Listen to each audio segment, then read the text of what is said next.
Sarah Martinez had always been the quiet one. At 32 years old, she worked as a flight attendant for Pacific Airways, a job she had held for nearly 8 years. Her colleagues knew her as someone who kept to herself, always professional but never one to share much about her personal life. She had a warm smile for passengers and handled even the most difficult situations with calm efficiency. But beyond that, she remained a mystery to most people around her. What nobody knew was that Sarah carried secrets that would have shocked everyone who thought they knew her. Behind her gentle demeanor and soft-spoken nature lay a woman with extraordinary training and experiences that she had never spoken about to anyone at the airline. Growing up in a military family, Sarah had been exposed to discipline and crisis management from a very young age. Her father was a retired Air Force colonel, and her mother had served as a military nurse. The dinner table conversations in the Martinez household often revolved around emergency protocols, survival tactics, and the importance of staying calm under pressure. While other children played video games, Sarah learned about first aid, emergency procedures, and how to think clearly when others panicked.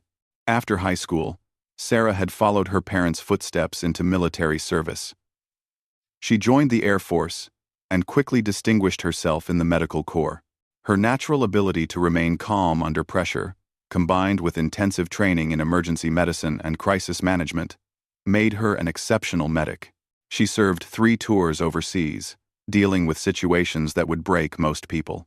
She had saved lives in combat zones, performed emergency medical procedures in impossible conditions, and coordinated evacuations under enemy fire. But Sarah never talked about those days. When she left the military after 8 years of service, she wanted a complete change. The constant stress and trauma had taken their toll, and she craved a normal life. Becoming a flight attendant seemed like the perfect transition. It allowed her to travel, meet people, and use her service skills in a peaceful environment. She deliberately chose not to mention her military medical background during her airline interviews, wanting to start fresh without the weight of her past experiences. On Flight 447 from Los Angeles to Tokyo, Sarah was working the main cabin along with 3 other flight attendants. It was supposed to be a routine 13-hour flight with 320 passengers and crew members aboard the Boeing 777. The passenger manifest showed the usual mix of business travelers, families on vacation, and students studying abroad. Sarah had worked this route dozens of times before, and she expected nothing more than the usual service of meals, drinks, and assistance with overhead luggage. The flight took off at 2:15 p.m. Pacific Time on a clear Tuesday afternoon. Sarah moved through her familiar routine, checking on passengers, serving beverages, and ensuring everyone was comfortable for the long journey ahead. She noticed an elderly Japanese businessman in seat 12A who seemed to be breathing heavily. But when she asked if he needed anything, he politely declined her help. In seat 27B, a young mother was traveling alone with twin toddlers who were becoming increasingly fussy as the plane climbed to cruising altitude. About 3 hours into the flight, as they crossed over the Pacific Ocean, Sarah was in the galley preparing for the dinner service when she heard a commotion from the main cabin. A passenger was calling for help, his voice cutting through the usual hum of conversation and engine noise. Sarah immediately dropped what she was doing and rushed toward the source of the disturbance. She found the elderly businessman from seat 12, collapsed in the aisle. His face was blue, and he was making terrible gasping sounds as other passengers gathered around him in obvious distress. One woman was screaming, and several people were trying to help but clearly had no idea what to do. The man's wife was kneeling beside him, speaking rapidly in Japanese, tears streaming down her face. Lisa, the head flight attendant, arrived at the same time as Sarah. Lisa immediately made an announcement, asking if there were any doctors on board, but the response was not encouraging. A veterinarian came forward, along with a nursing student, but neither felt qualified to handle what appeared to be a serious cardiac emergency at 30,000 feet. The captain's voice came over the intercom, asking for an update on the medical emergency. The nearest airport for an emergency landing was still over 4 hours away, and even that would require flying over mountainous terrain in increasingly bad weather. The weather reports were showing severe turbulence and storms developing along their route, making any emergency landing extremely dangerous. Sarah watched as Lisa tried to coordinate with the limited medical help available, but it was clear that the situation was beyond what the standard flight crew could handle. The man's condition was deteriorating rapidly, and his wife's panic was beginning to spread to other passengers. The veterinarian admitted he had no experience with human cardiac emergencies, and the nursing student was clearly overwhelmed by the severity of the situation. In that moment, Sarah faced a choice that would change everything. She could continue to let others handle the crisis while she remained in her comfortable role as an anonymous flight attendant, or she could step forward and reveal the skills and experience she had spent years trying to forget. The man's lips were turning a deeper shade of blue, and his breathing was becoming more labored. His wife looked up at the gathering flight crew with desperate eyes, pleading for someone to help her husband. The other passengers were becoming increasingly agitated, and Sarah could sense that panic was beginning to spread throughout the cabin. As she looked down at the dying man, Sarah's military training kicked in. She could see exactly what was happening and knew precisely what needed to be done. The question was whether she was ready to step out of the shadows and become the person she used to be. Time was running out, and Sarah had to make her decision. The comfortable anonymity she had built over the past few years was about to be shattered. But a man's life hung in the balance. She took a deep breath, pushed past her reluctance, and stepped forward into the circle of panicked passengers. "I can help," she said quietly, but with a confidence that immediately cut through the chaos. "I have medical training." The moment Sarah spoke those words, everything changed. Lisa looked at her with surprise, having worked with Sarah for over 2 years, without ever knowing about her medical background. The passengers who had been crowding around stepped back, making room for Sarah to kneel beside the collapsed man. "What kind of medical training?" Lisa asked urgently, as Sarah immediately began checking the man's pulse and breathing. "Military field medic, 8 years, Sarah replied without taking her eyes off the patient. "He's having a massive heart attack, and we need to act fast." Sarah's hands moved with practiced efficiency as she assessed the situation. The man's pulse was weak and irregular, his breathing was shallow, and his skin had taken on a grayish pallor that she recognized from her combat medical experience.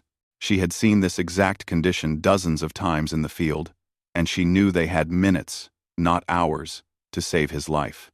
"I need the emergency medical kit immediately," she instructed Lisa. "Also, ask the captain if we have an AED on board, and I need you to clear this entire area of passengers right now." While Lisa rushed to get the equipment, Sarah began talking to the man's wife in the few Japanese phrases she had learned during her military service in Okinawa. She explained that she was going to help her husband and needed her to stay calm. The woman's eyes filled with hope as she realized that someone with real medical knowledge was taking charge of the situation. The emergency medical kit arrived within minutes, and Sarah quickly inventoried the supplies. It was well stocked for an airline medical kit, but it was nothing compared to what she was used to having in combat situations. She had to work with basic medications, a simple oxygen tank, and limited diagnostic tools. However, her experience had taught her to improvise with whatever was available. Sarah administered oxygen and began preparing medications to stabilize the man's heart rhythm. Her military training had included extensive work with cardiac emergencies, and she knew exactly which combination of drugs might help in this altitude and pressure environment. As she worked, she explained each step to Lisa, who was taking notes to relay information to ground-based medical support. "His name is Hiroshi Tanaka," the wife managed to say in broken English. "He has heart problems before, but doctors say he okay to fly." Sarah nodded, while continuing to monitor his vital signs. "Mrs. Tanaka, your husband is very sick, but we're going to do everything we can to help him. I need you to tell me about his medications."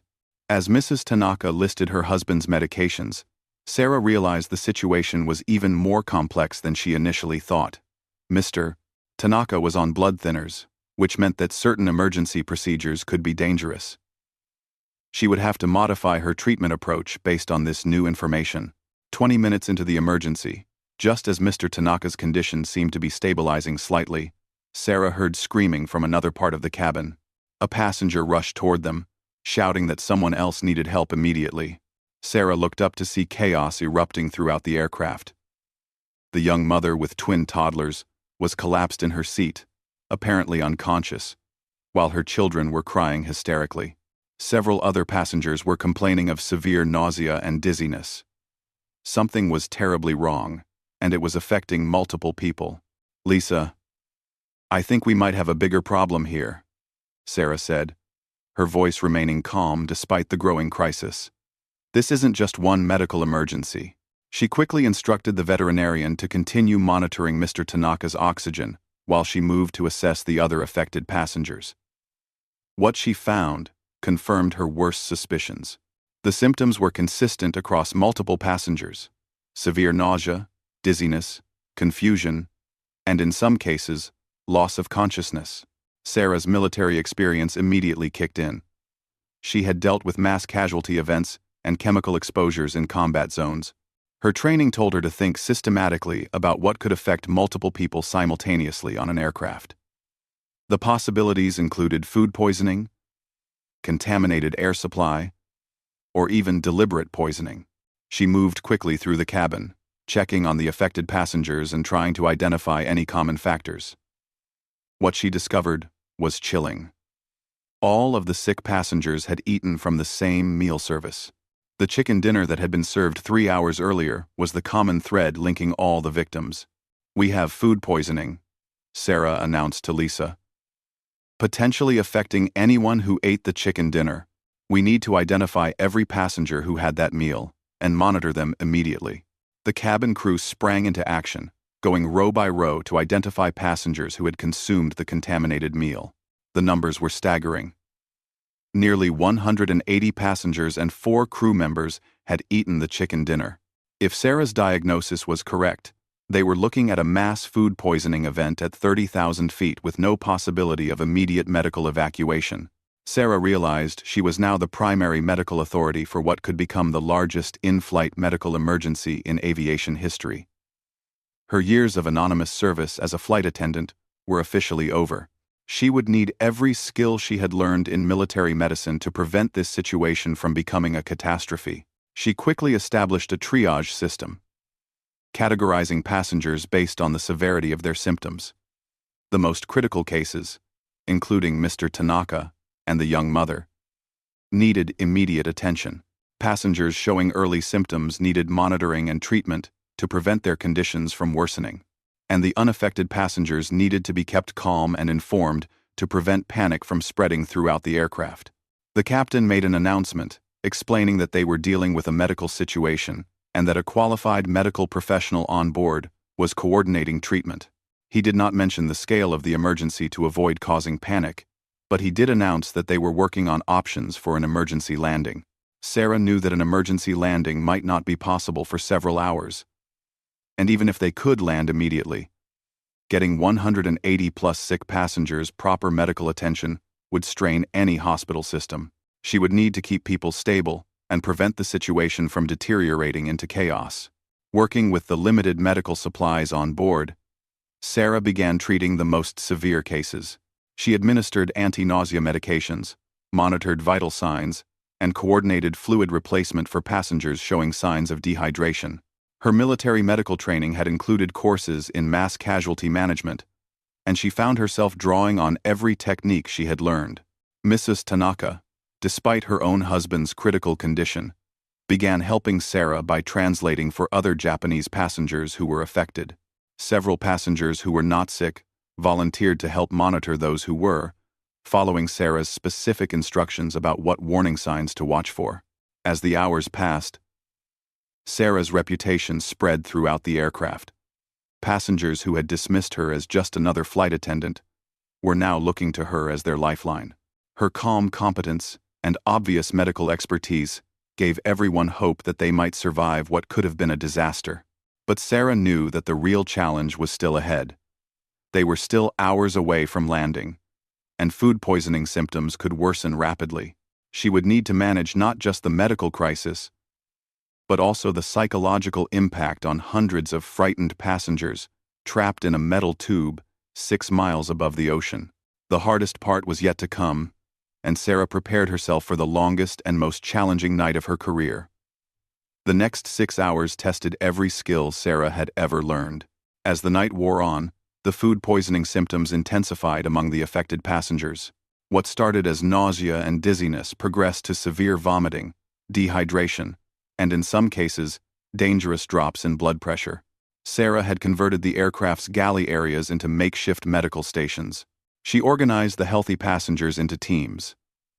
Some monitored vital signs, others distributed water and electrolyte solutions, and still others helped keep the sick passengers comfortable.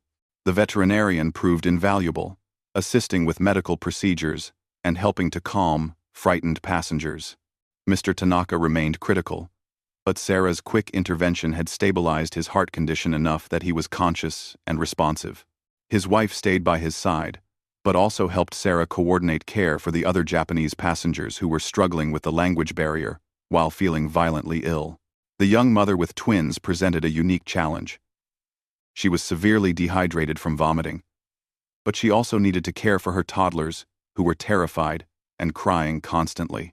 Sarah managed to establish an intravenous line to provide fluids while arranging for other passengers to help watch the children in shifts.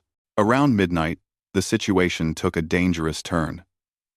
Several passengers began showing signs of severe dehydration and electrolyte imbalance.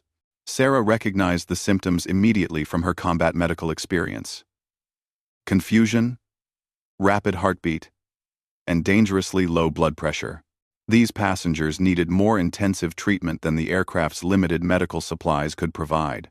"Captain, we need to discuss emergency landing options," Sarah radioed to the cockpit. "I have 12 passengers in critical condition who need hospital-level care within the next few hours." The captain's response was grim. Weather conditions had worsened along their route, and the nearest airports capable of handling a large aircraft were still experiencing severe storms. An emergency landing would be extremely dangerous in current conditions, but waiting much longer could be fatal for the critically ill passengers. Sarah found herself making decisions that would normally be made by teams of doctors and emergency coordinators. She had to decide which passengers were stable enough to wait for landing versus those who needed immediate intervention. Her military triage training guided her choices, but the weight of responsibility was enormous. Working with limited supplies, Sarah improvised solutions that amazed even the professional crew. She created makeshift IV drips using aircraft supplies, established monitoring systems using passenger volunteers, and even rigged a simple defibrillation setup in case Mr. Tanaka's heart condition worsened again. One of the most challenging moments came when a businessman in first class went into shock from dehydration. His blood pressure dropped dangerously low, and he lost consciousness. Sarah had to perform emergency procedures while the aircraft was experiencing severe turbulence that made the captain consider whether an emergency descent was necessary. "Stay with me," Sarah whispered to the unconscious man as she worked to stabilize his condition. Her hands remained steady despite the aircraft's violent shaking, drawing on muscle memory from performing medical procedures in combat zones under enemy fire. Around 3 a.m., as they finally began approaching calmer weather, Sarah faced another crisis.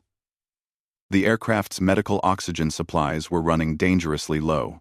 With so many passengers requiring supplemental oxygen due to their weakened condition, she had to make difficult decisions about rationing the remaining supply. She gathered the healthy passengers and explained the situation honestly. "We need to work together to get everyone through the next few hours. Some of you will need to help others breathe, using manual techniques. I'll teach you." The response was incredible. Passengers who had never met before worked together to help complete strangers.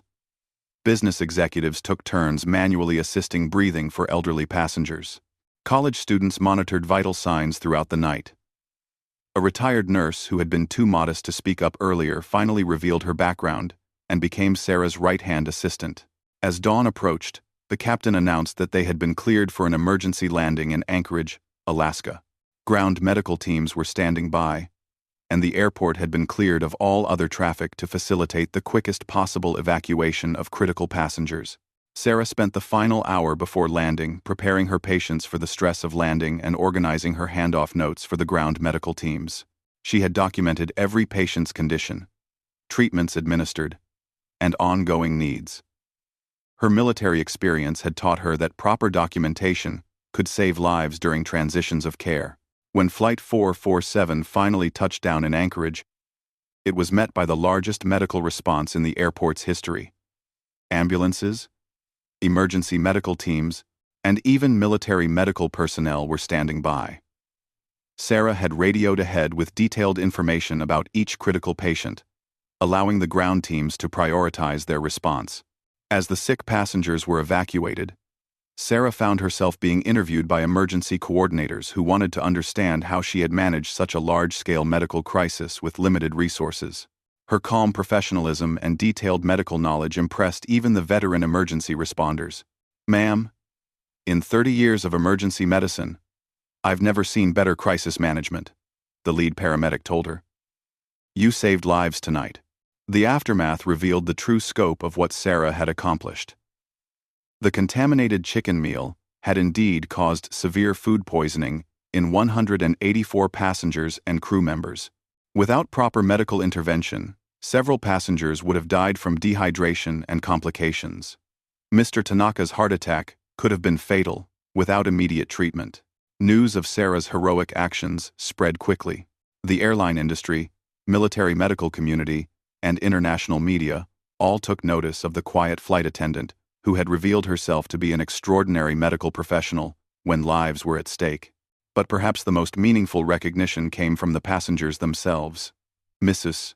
Tanaka, whose husband had fully recovered thanks to Sarah's quick action, wrote a letter that was published in newspapers around the world. "She was an angel, disguised as a flight attendant. She saved my husband's life and the lives of so many others." Sarah Martinez had successfully kept her past hidden for years, content to serve quietly and anonymously. But when 320 lives hung in the balance at 30,000 feet, she stepped forward and revealed herself to be exactly the hero that everyone needed. Her story became a reminder that heroes often walk among us unrecognized, waiting for the moment when their unique skills and courage are needed most. The quiet flight attendant had proven that sometimes the most extraordinary people are those who choose to serve others while asking for nothing in return. Sarah's military service had ended years earlier, but her mission to save lives had continued in ways she never expected. When the moment came, she was ready to answer the call once again.